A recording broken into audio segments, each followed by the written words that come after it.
from Austin, Texas.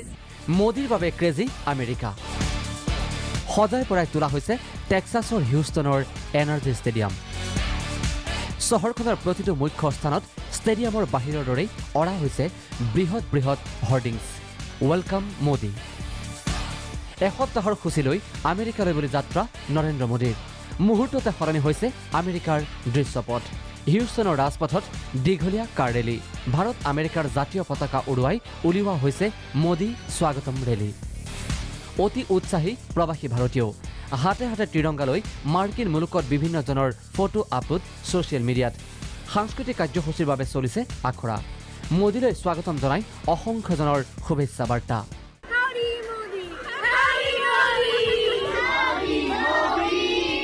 Modi ji, welcome to US.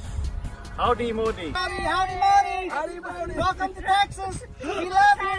Howdy, Modi. From the Boogie Down Bronx. Peace, Nitro. From Yankee Stadium. Howdy, Modi. Welcome to Texas. Howdy, Modi. এইখন টেক্সাছৰ energy stadium দেওবাৰে অৰ্থাৎ 22 ছেপ্টেম্বৰত ইয়াতে ভাষণ দিব নৰেন্দ্ৰ মোদীয়ে 50,000 দৰ্শকক সম্বোধন কৰিব মোদীয়ে নৰেন্দ্ৰ মোদীৰ ভাষণ শুনিব ৰাষ্ট্ৰপতি ডোনাল্ড ট্ৰাম্প টেক্সাছৰ গভৰ্ণৰ গ্ৰেছ এৱৰ্ড সংসদীয় দলৰ নেতা ভাৰতীয় বংশোদ্ভৱ সাংসদসহ আন বহু নেতা পোপৰ পাছতে কেৱল মোদীৰ বাবে এনে বৃহৎ আয়োজন আমেৰিকাত এনে বৃহৎ ৰেলীত প্ৰথমবাৰলৈ একেলগে অংশ ল'ব মোদী ট্ৰাম্পে লগতে একেটা সপ্তাহতে দুবাৰকৈ সাক্ষাৎ হ'ব মোদী ট্ৰাম্পৰ ভাৰত সম্পৰ্কত ট্ৰাম্পৰ বৃহৎ ঘোষণাৰ সম্ভাৱনা ইতিমধ্যে পোৱা গৈছে এনে ইংগিত এনে ঘোষণাৰ প্ৰেক্ষাপটতে যেন 20 ছেপ্টেম্বৰত নিৰ্মলা সীতাৰমণে কৰিছিল কৰ্পৰেট কৰ হ্ৰাসৰ দৰে ঘোষণা মোদীৰ আগমনক লৈ ব্যস্ত মাৰ্কিন সংবাদ মাধ্যমো কিন্তু ইয়াৰ মাজতে একাংশ সাজু হৈছে প্ৰতিবাদৰ বাবে বিশেষকৈ পাকিস্তান আৰু খালিস্তানৰ একাংশ সমৰ্থক সংস্থা ছ'চিয়েল মিডিয়াত মুকলিকৈ চলিছে প্ৰতিবাদৰ চৰ্চা কটকটীয়া নিৰাপত্তা বেহু এনাৰ্জি ষ্টেডিয়ামত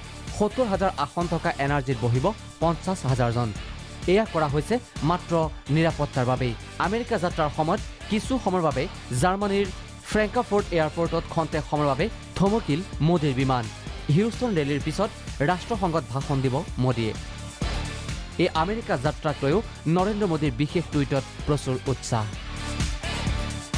ব্যুৰ' ৰিপৰ্ট প্ৰাগ নিউজ